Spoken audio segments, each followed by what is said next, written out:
Hello, good morning, all of you. मैं doctor Nadeem Ahmad. Today we will discuss a new topic, rhabdovirus, rabies virus. किस तरीके से rabies course करता है, क्या डेफिनेशन है, इंट्रोडक्शन है, पैथोजेनेसिस है, क्लिनिकल फीचर्स है, मॉर्फोलॉजी है, ट्रीटमेंट, डायग्नोसिस. हम सारी चीज़ें डिस्कस करने वाले हैं इस लेक्चर में. मेरे साथ बने रहिएगा लेक्चर में. और जिसने प्रीवियस क्लासेस मेरी नहीं देखी हैं वो मेरी प्लेलिस्ट पर जाकर के प्रीवियस क्लासेस देख सकता है. हमने वायरोलॉजी शुरू किया था. वायरोलॉजी में हमने उसका डेफिनेशन, डायग्नोसिस, किस तरीके से स्टडी करते हैं, हाउ टू स्टडी और the right way to study more. तो आज हमारा जो नया टॉपिक है वो एक नया वायरस हम शुरू करने जा रहे हैं. सबसे पहला rabies virus. This is our topic today. Rabies virus क्या होता है और इसके बारे में हम थोड़ा ब्रीफली समझ लेते हैं पहले, उसके बाद हम इसको स्टडी करना शुरू करेंगे. रेबीज वायरस एक वायरस होता है. मैंने आपको बताया था कि वायरस बैक्टीरिया से कैसे डिफरेंशिएट होते हैं, साइज बेस पे, शेप बेस पर और उनकी आकृति, स्ट्रक्चर के बेस की बुनियाद पर और क्लिनिकल फीचर्स और क्लिनिकल कैरेक्टरिस्टिक के बेस पर ये किस तरीके से अलग होते हैं. तो आप लोगों को समझना है सबसे पहले कि रेबीज वायरस क्या होता है. रेबीज वायरस एक वायरस है जो कि हार्मफुल है. Always virus is harmful. एक ये नुकसानदायक वायरस है और ये कॉज जो होता है किसी एनिमल्स के बाइट करने की वजह से ये वायरस ट्रांसमिट होता है, एक पर्सन से दूसरे पर्सन में जाता है और एनिमल टू ह्यूमन बीइंग. और अगर वो ह्यूमन बीइंग जो इन्फेक्टेड है वो भी किसी दूसरे को काट ले तो ये साइकिल चलती है. तो ये वायरस क्या है? ये वायरस एक बुलेट शेप का वायरस होता है और आरएनए वायरस होता है, इन्वेलप वायरस है. और ये जब जाता है, बुलेट शेप वायरस है, और जब ह्यूमन बीइंग के अंदर, ये बॉडी में जब जाता है तो ये घाव के थ्रू, बाइट करने के थ्रू ये अंदर बॉडी के अंदर ट्रांसमिट करता है. और ट्रांसमिशन होने के बाद में बॉडी के अंदर बहुत सारे डिफरेंशियल चेंजेस आने लगते हैं इन्फेक्टेड पर्सन की. जैसे कि पानी से डरता है, वो हाइड्रोफोबिया होने लगता है, लार टपकने लगती है उसकी, और लार टपकने के साथ साथ उसको हेलुसिनेशन होने लगती है जिससे वो पागल हो रहा है.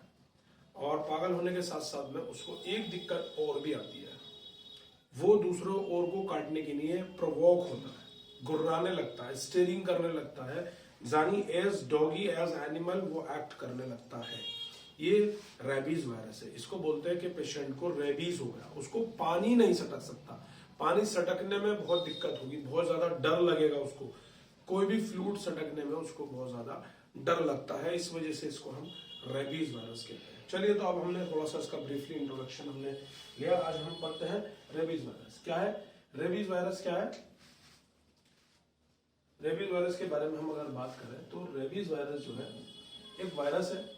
कौन सी फैमिली से बिलोंग करता है? सबसे पहले Rhabdoviridae family. Rabies virus belong to the Rhabdoviridae family. Rhabdoviridae family, हर किसी का अपना एक फैमिली सिस्टम्स होता है. जैसे कि कोई कुंभ है, कोई कश्यप है, कोई चौधरी है, कोई पठान है, कोई ठाकुर है. तो ये फैमिली सिस्टम है, ये कास्ट सिस्टम है. इसी तरीके का इनका एक फैमिली सिस्टम होता है. रैप्टोविरिडी फैमिली में रेबीज वायरस आता है. लस्सा जो एनिमल बाइटिंग है, और ये फैलता कैसे है? How to spread? By biting animal, by biting animal. Animal के काटने के थ्रू ये वायरस फैलता है. अब कौन से एनिमल्स हो सकते हैं? आपका हॉर्स हो सकता है, हॉर्स हो सकता है, कैट हो सकता है, एलिफेंट हो सकता है, लॉयन हो सकता है, कोई भी प्रेडिटर्स हो सकता है, बैट्स, चमगादड़, कुत्ता, बिल्ली, घोड़ा, एलिफेंट, और इसके अलावा कोई प्रेडिटर्स, टाइगर्स, गॉड, कोकरिलेक्स, फॉक्स, भेड़िया, वॉल्फ, लोमड़ी. ये जितने भी एनिमल्स हैं इनके सिलाइवा में कहाँ प्रेजेंट होता है? सिलाइवा में. अब ऐसा जरूरी नहीं है हर एनिमल की लार में, सिलाइवा में ये होगा ही होगा. मोस्ट कॉमन हो भी सकता है, ना भी हो सकता है. अब ये जो है रैप्टोविरिडी फैमिली से बिलोंग करता है. फैलता कैसे? By biting animal.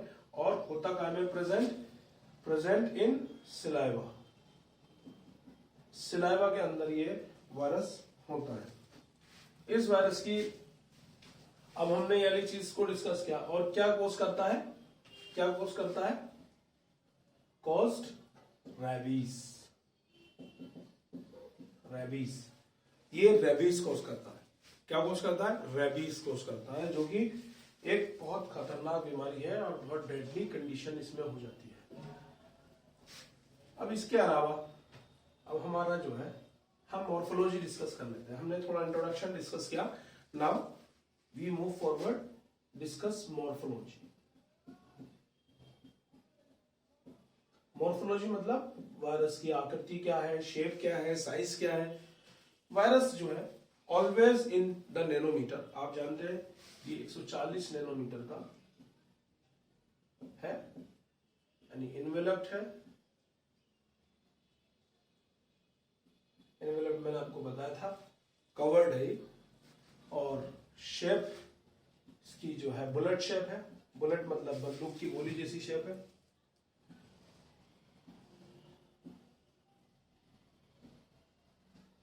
बंदूक की शेप है। इसके ऊपर ये इसके स्पाइक्स है। ये क्या चीज है?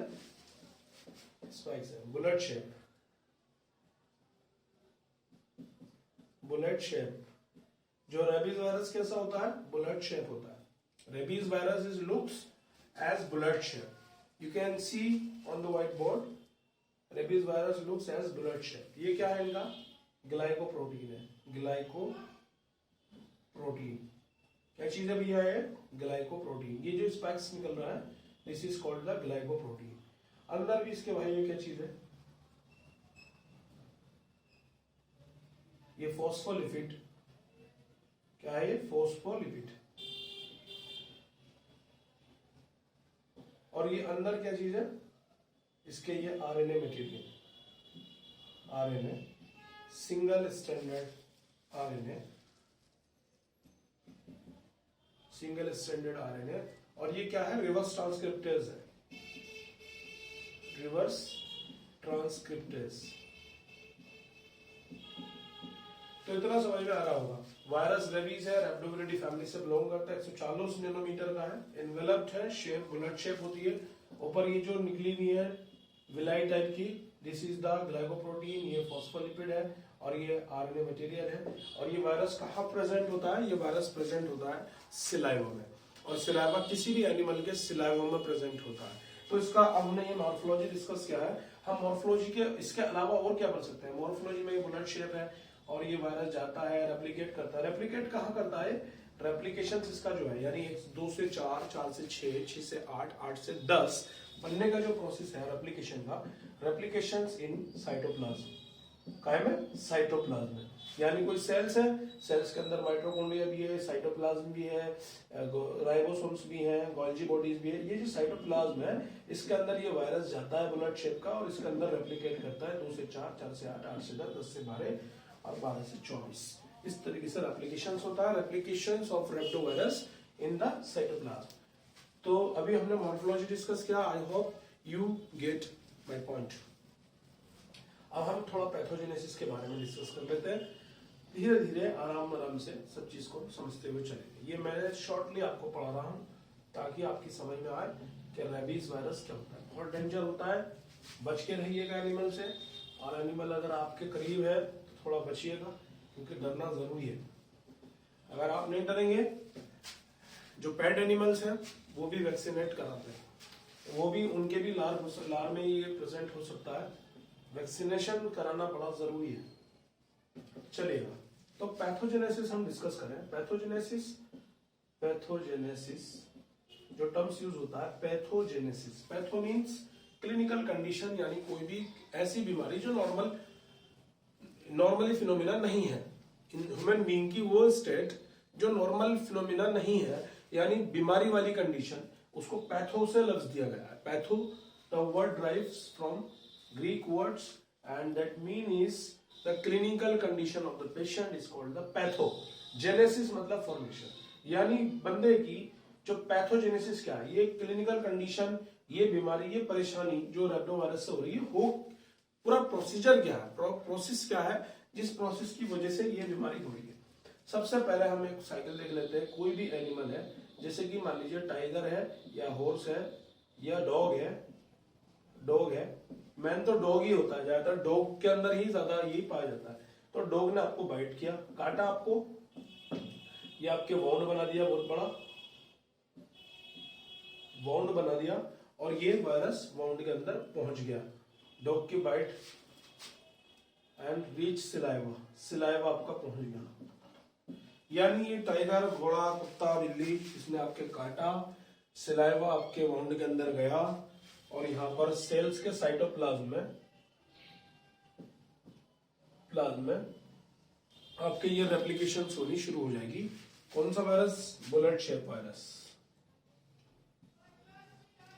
वायरस ये आपके आना शुरू हो जाएगा। उसके बाद में यहाँ दिक्कत एक और आती है, ये वायरस का जो इन्फेक्शन होता है ना, बहुत एकदम नहीं होता। जैसे आज काट लिया, कल को इन्फेक्शन हो गया, परसों को इन्फेक्शन हो गया, बस वो वाउंड तो दिखेगा। ये इन्फेक्शन का जो है ना बहुत लॉन्ग पीरियड होता है। ये जो वायरस जो स्प्रेड करता है, ये बहुत, इसका इंक्यूबेशन पीरियड बहुत लॉन्ग होता है। ये इन्फेक्शन 12 साल बाद भी ट्रिगर हो सकता है। अब डरना मत सब कि हमारे 12 साल पहले कुत्ते ने काटा था, हमको हाइड्रोफोबिया या रेबीज हो गई। तो ये डिपेंड करता है कि आपके लिम्ब में, किस लिम्ब में काटा है, क्योंकि ये मैन अफेक्ट जो करता है ना, ब्रेन को करता है। ब्रेन के अंदर नेगरी बॉडी फॉर्म कर लेता है। ये वायरस जो है साइटोप्लाज्म से पहुंचते ब्लड सर्कुलेशन से पहुंचते ये ब्रेन के अंदर जा करके इन्फेक्शन फैलाता है, और ब्रेन में नेगरी बॉडीज होती हैं एक तरीके की, वो फॉर्म कर लेता है। ये बाद में पोस्टमार्टम करने के बाद में मालूम पड़ता है, जब ब्रेन की डाइसेक्शन की जाती है कि नेगरी बॉडी फॉर्म्स थी, तो यानी दैट मीन बाकी सिम्टोमेटिक बेस पे उसको कर लेते हैं। 12 साल के बाद भी ये ट्रिगर हो सकती है इन्फेक्शन। ये बेस करता है, जैसे मान लीजिए ये ह्यूमन बीइंग है, ये इसका अपर लिम्ब है, ये लोअर लिम्ब, अगर बाइट करा कुत्ते ने यहाँ और रेबीज था कुत्ते को, डॉग को, तो ये इन्फेक्शन 10 साल ले लेगा ब्रेन तक पहुंचने में।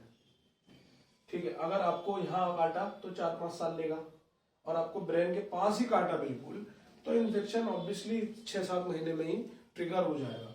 तो ये एज पर कंडीशन कि कहाँ डॉग ने आपको बाइट किया है या कोई भी एनिमल ने बाइट किया है, ये डिपेंड करता है आपके इसके ऊपर। ये इंक्यूबेशन पीरियड 12 साल तक भी इसका हो सकता है, 2 साल, 4 साल, 5 साल ये हो सकता है। और ये साइटोप्लाज्म में जाकर के ये जिस एरिया में भी है वहां पे जाएगा, जाने के बाद में नेगरी बॉडी ब्रेन में पहुंचेगा, नेगरी बॉडीज फॉर्म करेगा, नेगरी बॉडीज, और सिम्टम्स अपीयर होने शुरू हो जाएंगे। सिम्टम्स जो भी होंगे अब हम डिस्कस करेंगे कौन कौन से सिम्टम्स इसमें दिखते हैं। Now let we talk about the symptom. हमने पैथोजेनेसिस को डिस्कस किया, अब हम सिम्टम्स के बारे में बात करेंगे।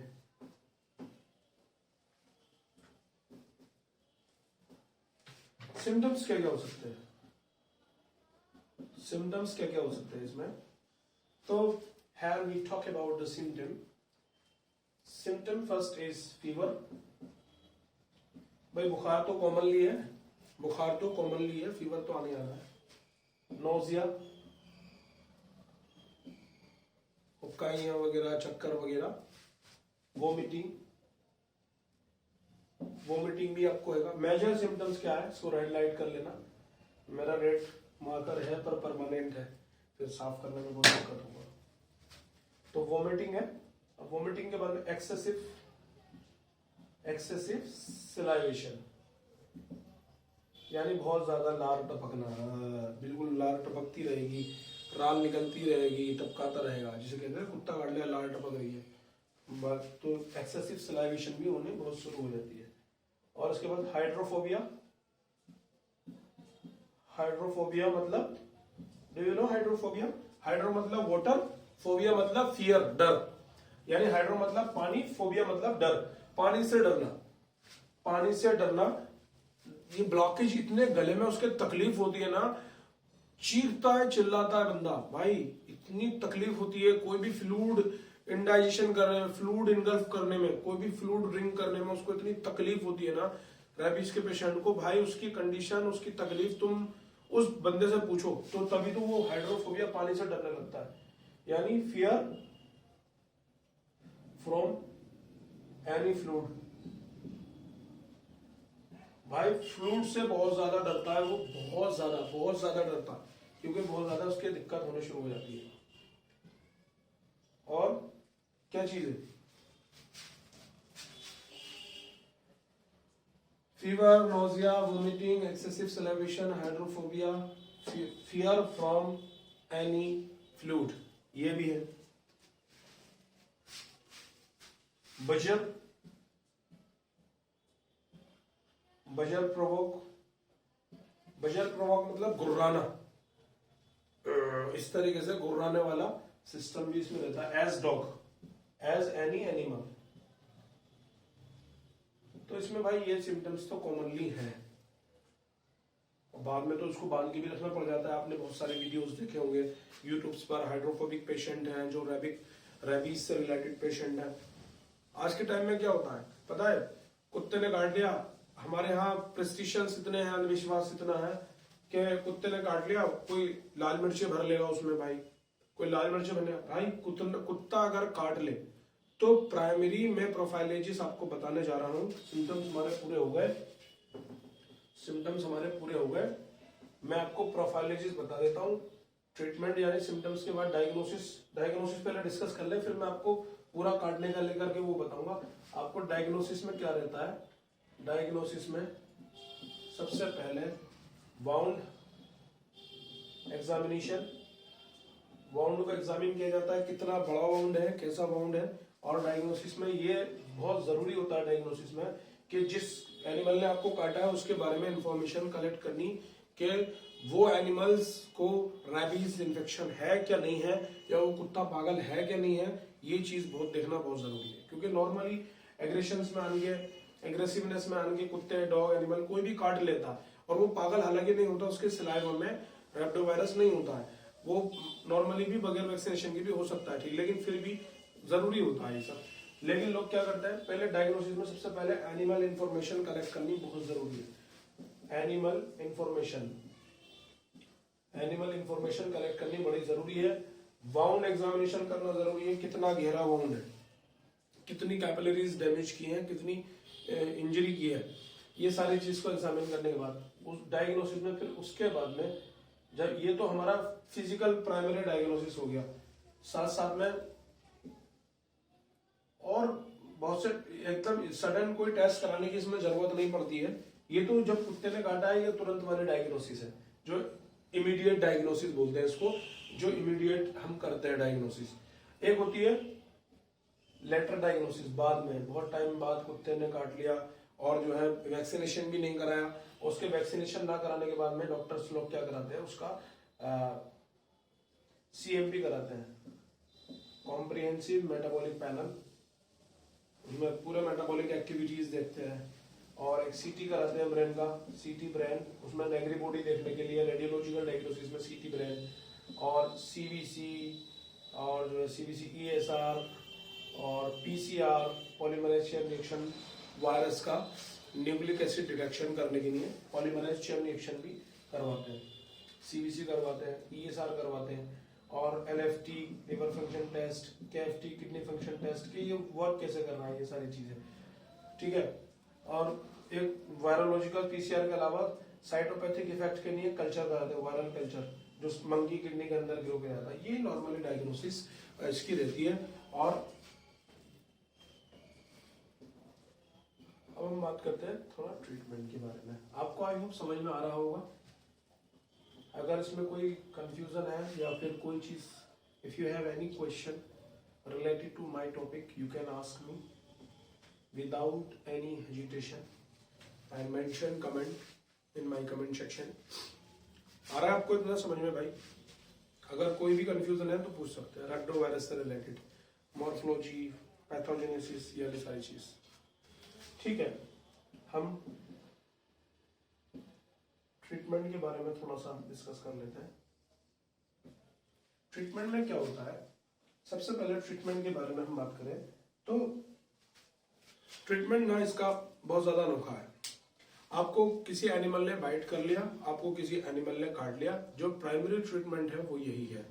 आपको फॉक्स ने, कार्निवॉक्स ने, any predators you biting you, तो आपको काटा, आपने आया, आपने इंफॉर्मेशन निकाली, वो कुत्ता पागल था और आप घर पहुंचते हैं। घर पहुंचने के बाद में आपने क्या करना है, कोई भी डिटर्जेंट, घड़ी की साबुन की बट्टी या सरफ या कोई भी चीज, उस डिटर्जेंट से अपने वॉन्ड को खूब अच्छे से रब करके धोना है, बहुत बढ़िया, कम से कम 20 टाइम्स, 20 बार, कम से कम 20 बार, 20 बार भी नहीं, 15 बार तो कंटिन्यूअसली उसको धोना है घर पर आन करके। ऐसा नहीं करना है कि सुपरस्टिशियस में आन करके आप मिर्चे भर ले, सरसों का तेल भर ले, उसमें क्या क्या कर लेते हैं। और मोस्ट ऑफ द टाइम लोग गलती करते हैं कि उस जख्म पे लोग पट्टी करा लेते हैं, क्योंकि कभी भी बाइटिंग एरिया पे पट्टी करना जख्म को सड़ा देना है। जख्म के अंदर जो मैंने आपको बताया ना, सेल्स के अंदर रेप्लिकेशंस वायरस का बहुत तेजी से होता है पट्टी करने के बाद में, इसलिए किसी भी बाइटिंग एरिया पे पट्टी करना बेवकूफी है। बहुत ज्यादा फाड़ दिया है कुत्ते ने या बहुत ज्यादा इतना छावड़ा हो जाएगा, स्टिचिंग वगैरह आप करवा सकते हैं। इफ 2-1 दिन के लिए ड्रेसिंग, थोड़ा ब्लीडिंग करने के लिए छोटा मोटा ज्यादातर काटता है तो छोटा मोटा ही काटता है। छोटा मोटा अगर काटा है तो उसको डिटर्जेंट से आप प्रॉपरली वॉश करेंगे। वॉश करने के बाद में उसके अंदर जब प्रॉपर सब साफ हो जाएगा, फिर आप कोई भी अल्कोहल से रिलेटेड स्प्रेड्स, डिटॉल, सेवलॉन, उससे आप अच्छे से उसको क्लीन कीजिएगा। क्लीन करने के बाद में आप किसी डॉक्टर के पास जाइएगा, और डॉक्टर के पास जाने के बाद आप सबसे पहले ट्रीटमेंट में आप टिटनस यानी टीटी का इंजेक्शन लीजिएगा। इंजेक्शन टीटी यानी टिटनस टॉक्सोइड, क्योंकि रैप्टो के साथ साथ में बैक्टीरियल इन्फेक्शन होने के भी चांसेस बहुत ज्यादा होते हैं।